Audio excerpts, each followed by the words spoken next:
This is Maritime Morning with Jordi Morgan on News 95.7.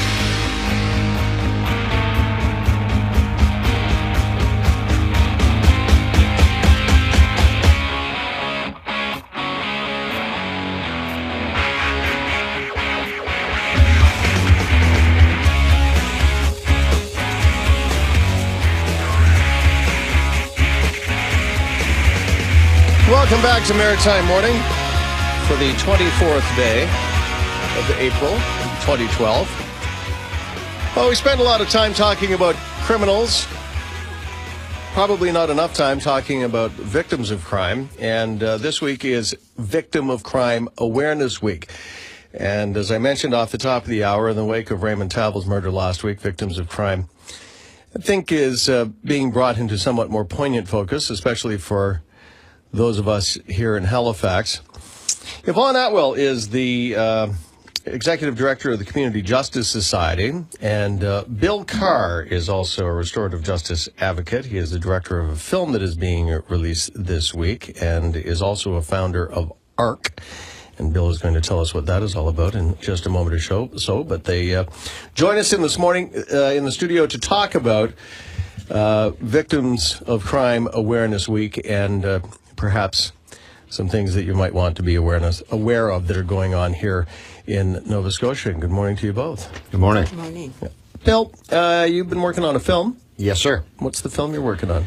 It's called A Way Through, and this is Victim Week, as you know, and the Community Justice Society got a hold of Gola Tarasky and I, and asked us if we could put something together, and so we developed a film with Kelsey Smith of East Coast Cinematography, and we put together a film on victims that's rather spectacular in that it took a number of people who were courageously willing to tell their story, and we pieced it together and help victims understand that there's a place to go, there's a place to be, and another way to do justice.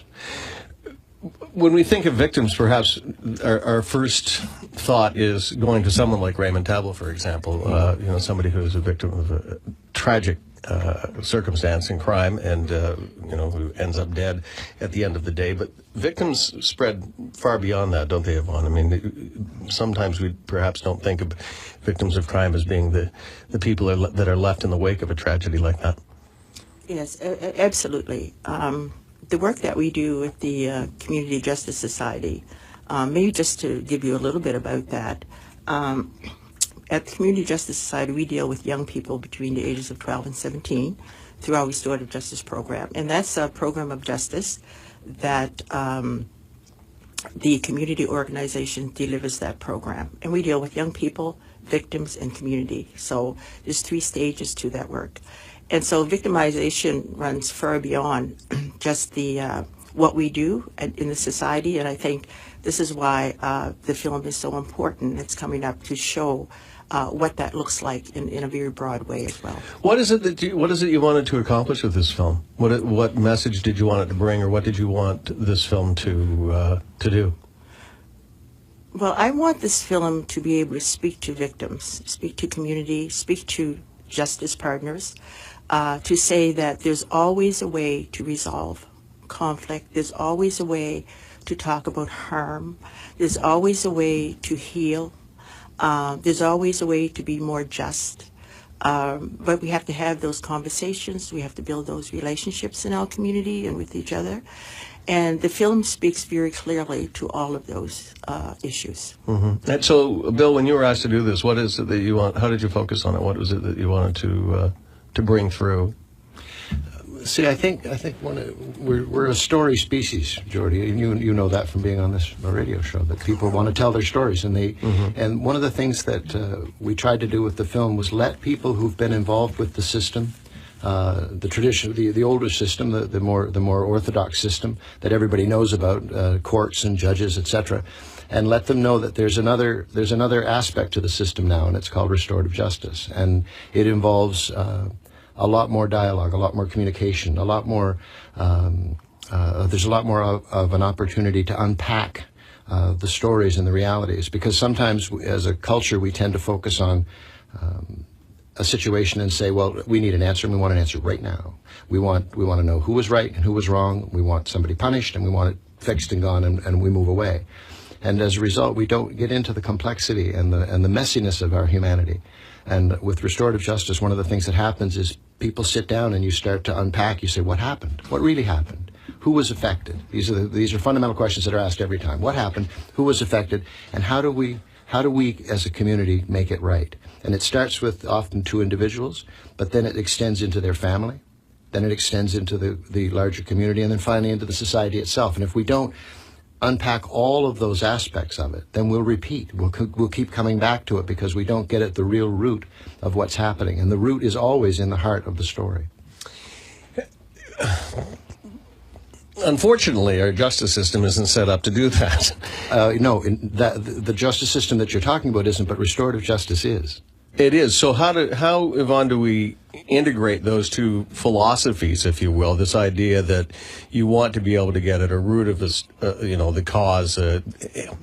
There's even a dialogue going on, that if you're talking about root causes, that you're not really dealing with crime, that you're dealing with, some sort of airy-fairy, difficult to manage concept that doesn't really deal with what the practical implications of our justice system are, which is to punish people and to presumably be some sort of a deterrent to future crime happening. So how do you reconcile those two positions in something that actually works? Well, for me, I think when we talk about root crimes, there's always a root. I mean, there's always a reason why people do things. So the justice system itself is pretty, I think, black and white, so to speak. So there's a crime, you punish the person that's committed the crime. With restorative justice, you have a way to bring together all of the people that's involved in that crime. And this is not easy work, and this is not airy-fairy work. This work is very difficult. And so to be able to bring together our humanity in a space where as human beings we can begin to have a discussion, we can begin to talk about the issue of why something happened. And as Bill mentioned, to tell our story as to what happened by asking those questions. And with sincerity and understanding that we're all coming from a place of being very human around all of those issues. The justice system can't provide that because it wasn't set up to do that. But restorative justice can, restorative practices can. Whereas this work is happening in schools, it's happening in churches, it's happening in communities around health issues. So finding a way to have those conversations and to have that dialogue can only move us in a direction where there's some real justice for a change. From my perspective, in the work that I do with young people and communities and victims, is to moving us to that real space of justice where we can sit in the hurt, in the pain, in the anger, in the judgment, in the frustration, and have those conversations. Justice for who? Is it justice for all, or is it? Are you saying that this actually provides more justice for the victim? And justice for all. Oftentimes, the perpetrator is also in a very bad place, and that's when it comes back to that issue of root causes. That person also needs some form of healing as well. But if we don't have those conversations, if we know nothing about that individual's life, then we have to make assumptions that it's all wrong. And we can't see any way through that to have those discussions and those conversations. Bill, does the restorative justice process provide a level of accountability that you think will satisfy society in general? It's not, that's a very good question, Jordi, because what you're asking. I try to ask good questions. No, you do. It's a very good question. No, the society in general is exactly what we're talking about. With the victim, that's who that's who needs to be satisfied first. And this is what we say about the ripple effect. We talk about a ripple effect in restorative practices a lot. And there's there's a ripple effect that moves out into the society. But the society is a big, broad term. What we want to do, we need to do, I think, is look at the specifics of each individual crime. And often the justice system doesn't do that. It puts it in a category. It's a particular type of crime. Well, sure. By nature, that's what it says. It says this is the crime you committed. Right. These are the conditions under which you committed the crime, and this is the assigned punishment. Yeah, and as a result, we never get at the root cause. At what happened here? What really happened here? How did this individual end up in an altercation with that individual at this particular time, in this particular moment? And if we just look at the incident itself, we never get at those roots. So they'll happen again and again and again. This is the whole idea of recidivism. I mean, the idea of it happening over and over is often because it was never unpacked. It's like you're dealing with your children. If you punish your children and they don't understand what they did wrong or how it was wrong or what it was or what caused it or what was going on, then your kids will continue to repeat. That's just human nature. So what this is about, this is a very human process, and it's very difficult, and the accountability is much greater, I think, than it is in the justice system. The justice system says we take you away from the victim, you go over there, we punish you, you're done, the victim's done, the victim has no satisfaction in the process, no understanding of the process. They still end up a victim, they still remain a victim. Where with the restorative process, they have a chance to talk, they have a chance to be heard, they have a chance to ask questions. Often with victims, that's what they want. We talk to them all the time, and that's what they say. I just want to know what happened. I want to know why. I want to know what was this about. And when they start to understand that, it's the beginning of a process. We call the film A Way Through. It's the beginning of a way through what is a crisis and a tragedy and a pain and a hurt and an anger, etc. in their lives. How do we do this, Yvonne? I think everybody would listen to this and say, that makes sense. I think about a couple of the cases that we've been discussing here over the past week. Obviously, the Raymond Tavel case is one. And there was a piece in the paper today where the family was, offering up forgiveness and talking about those things. But I had another individual on this past week by the name of Carol Dedelli, and her son, Tim McLean, was the victim of a guy by the name of Vincent Lee. Vincent Lee was and you'll remember the story of a fellow who had a mental illness. He was found not criminally responsible. He ended up beheading a young man on a Greyhound bus. Yes. Well, Carol was his mother. Carol is very unsatisfied with the way that this entire process has gone through. She feels that her voice hasn't been heard, that there really isn't, a way for her to come forward through this to say, I am deeply concerned about how this man is being handled, how his case has been handled and whatnot, and has no level of satisfaction. And I'm sorry for the long preamble, but how can we afford to do this in every single case? It sounds like it would be, extremely difficult, deeply complex, and very costly. Is it, or is it? How can we afford not to? Yvonne, right? I mean, that's what we talk. This is a question that Yvonne gets all the time. It's how can we afford not to? And isn't it? How is it cheaper to take a human being and put them in jail for 30 years in a maximum security prison? How is that cheap? Just dollars and cents. There's lots of dollars and no cents.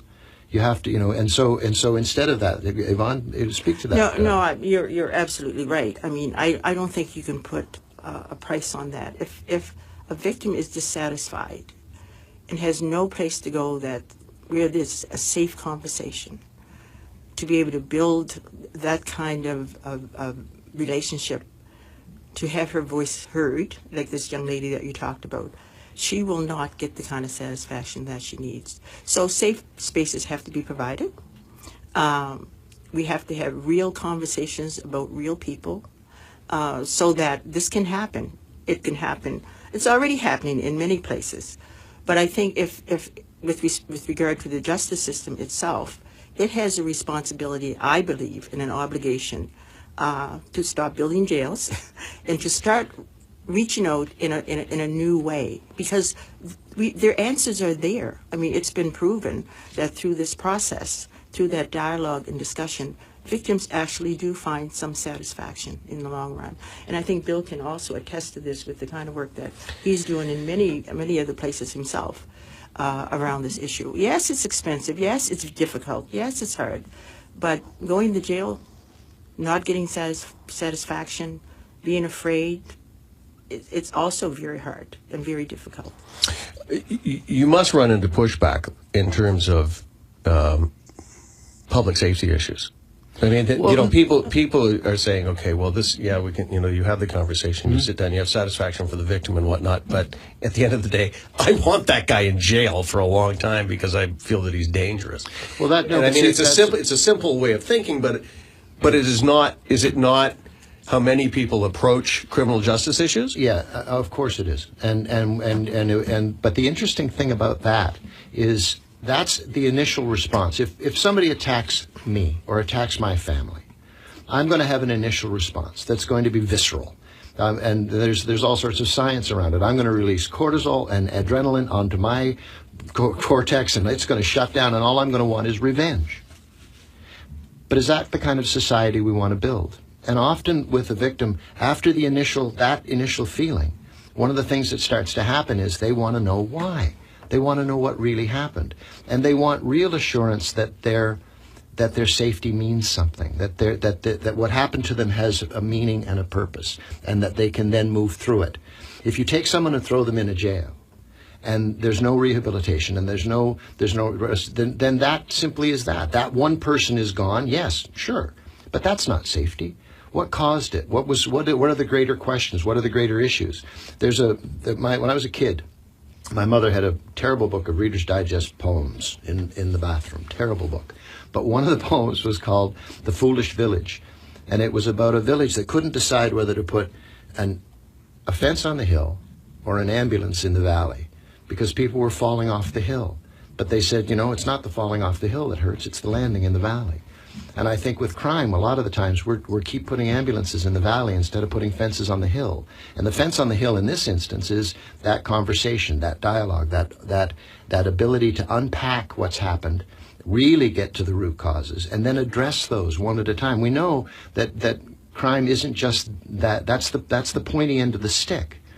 And sometimes when we're so busy dealing with that all the time, they will continue to happen because we haven't got at the root causes. And restorative justice absolutely demands that you get at the root causes.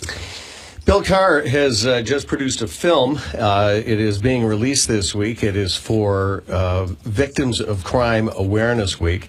And it's going to be shown. A screening is held on Thursday. It's 6 to 8 o'clock at the Belarus Arts Center on Thomas Riddell Drive in Halifax. Admission is free. You're invited to go, and victims are available to speak to the media in advance on this as well. You finished working up on that? It's called A Way Through, and what we want it to do is evoke dialogue. We want people to come and ask the questions. Okay, let's talk about that in a moment as well. And I want to talk a little bit, maybe we'll talk about some examples, and perhaps we'll get a little bit of feedback on this as well, just how people feel about it, because I think you're raising some very interesting issues here. How people feel about it, I think there will be, I'm sure, visceral responses to what you're talking about, and perhaps immediate responses, but perhaps that's a good dialogue to have. We'll take a quick break and be back with more with Yvonne Atwell, who is the Executive Director of the Community Justice Society, and also Bill Carr. Right after this on Maritime Morning.